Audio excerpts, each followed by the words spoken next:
Understanding Investments a Few Minutes at a Time by Daniel Dower from Chapter 9, Fundamental Analysis, Issue Number 40. Debt. Debt figures into the difference between a company's ROA and ROE. A high ROE may suggest an efficient use of resources, how one uses assets and liabilities to operate their business. But debt always presents additional risks.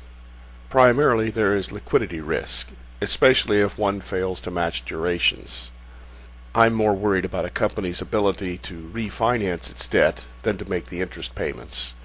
Borrowing short and investing long killed both Bear Stearns and Lehman Brothers.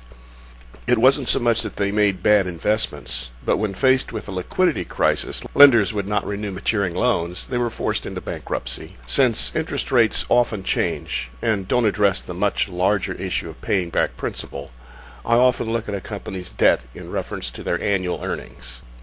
One of my personal early lessons, a painful but valuable experience, was realizing in late 2008 that General Electric, a bastion of American business, had so much debt that it would take 35 years of their earnings to just pay off the principal. GE and many others were in the habit of regularly issuing short-term bonds, commercial paper, to fund operations.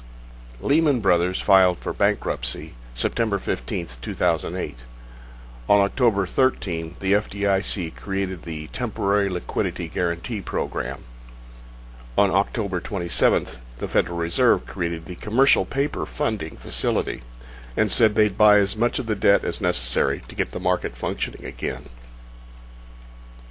I don't know exactly how much the Fed purchased, but to put some numbers on it, in 2007, before the crisis heated up, the outstanding U.S. commercial paper market was around $2.2 trillion. Yes, with a T. By October 2008, it had shrunk to $1.6 trillion, sucking $600 billion of cash flow out of the system and pushing debt-heavy companies to the brink.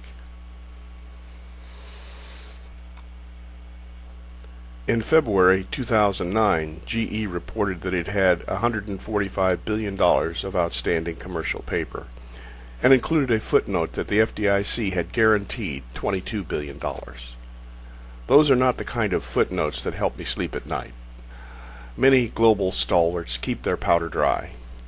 Using proprietary metrics, I estimate Colgate-Palmolive could pay off its debt with less than 3 years of earnings, Johnson & Johnson with less than 1 year of earnings, and Coke in just over 4 years. These companies have excellent credit ratings and could borrow very cheaply, but they choose not to do so because they appreciate the many benefits of financial flexibility.